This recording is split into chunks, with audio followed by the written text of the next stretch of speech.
এই মুহূর্তে খুলনার দাকপে আছেন সহকর্মী প্রবীর বিশ্বাস। তার কাছ থেকে জানবো সেখানকার সবশেষ পরিস্থিতি। প্রবীর, একই জায়গায় বারবার বাঁধ ভাঙছে, এলাকাবাসী কি বলছেন মূলত, এর কারণ কি? আর এখন লোকালয়ের কি অবস্থা, ফসলি জমির কি অবস্থা দেখছেন?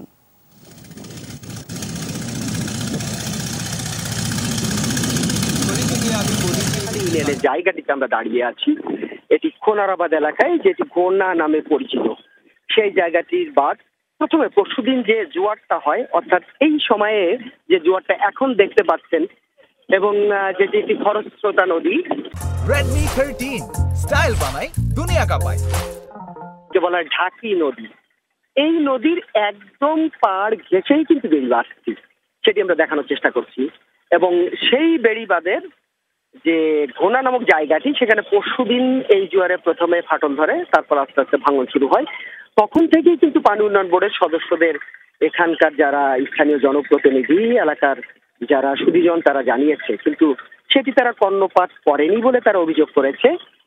যার ফলে আজকে আবার যখন ভাটি শুরু হয়, সেই ভাটিতে বাঁধটা কোনো রকম এটি আসলে জোড়া লাগানো সম্ভব হয়েছে। দেখতে পাচ্ছেন বালু, বস্তা এবং যে সমস্ত বাঁশ টাস লাগে, সেইগুলো দিয়ে কোনোভাবে এটি জোড়া লাগেছে, কিন্তু এটি কোনো স্থায়ী সমাধান নয়। এই অঞ্চলের মানুষের অভিযোগ, বারবার ভাঙে বাঁধ, যেটি কখনোই পানি উন্নয়ন বোর্ড সেটি সঠিক তদারকি করে না। শুধু তাই নয়, তারা একটি কথা বলে থাকে যে এই অঞ্চলের নদী শাসন না করে বেড়িবাঁধ নির্মাণ, আসলে সেই বেড়িবাঁধগুলো কখনোই টিকবে না। কারণ নদী তার গতিপথ পরিবর্তন করে, অর্থাৎ নদী ভাঙতে ভাঙতে বাঁধের কাছে চলে আসে, আবার একটি রিং বাঁধ তৈরি হয়, আবার বাঁধের কাছে চলে আসে, আবার একটি রিং বাঁধ তৈরি হয়, আবার সেখানে ভাঙে। এইভাবে জীবন জীবিকায় এবং এই অঞ্চলের মানুষের, শুধুমাত্র খুলনার যে জায়গাটি দাকপ সেটিও নয়, পাইকগাছা, কয়রা সহ আশপাশের আরো একটি উপজেলাতে এমন পরিস্থিতি। এই দুর্ভোগ দিয়ে তাদের চলতে, তারা চায় একটি সমাধান, যেটি স্থায়ী এবং টেকসই সমাধান। বরাবর তারা দাবি করেন যে আমরা কোনো ত্রাণ চাই না, আমরা চাই একটি টেকসই বেড়িবাঁধ।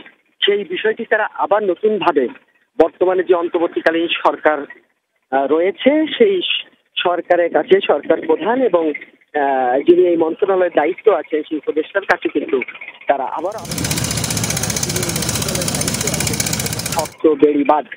এবং এর ফলে কিন্তু ডানদিকে যে তিনটি গ্রাম, পারৈখালী, ঘোনারাবাদ, এই তিনটি গ্রাম কিন্তু প্লাবিত হয়েছে। এই অঞ্চলে কয়েকশো একর জমির ধান বিনষ্ট হয়েছে, বীজতলা নষ্ট হয়েছে, মানুষের ঘরে পানি ঢুকেছে। বিশেষ করে এই অঞ্চলের মানুষের অন্যতম জীবিকা নির্বাহ করে, সেটি হচ্ছে চিংড়ি ঘেরের উপর, সেগুলো ভেসে গেছে।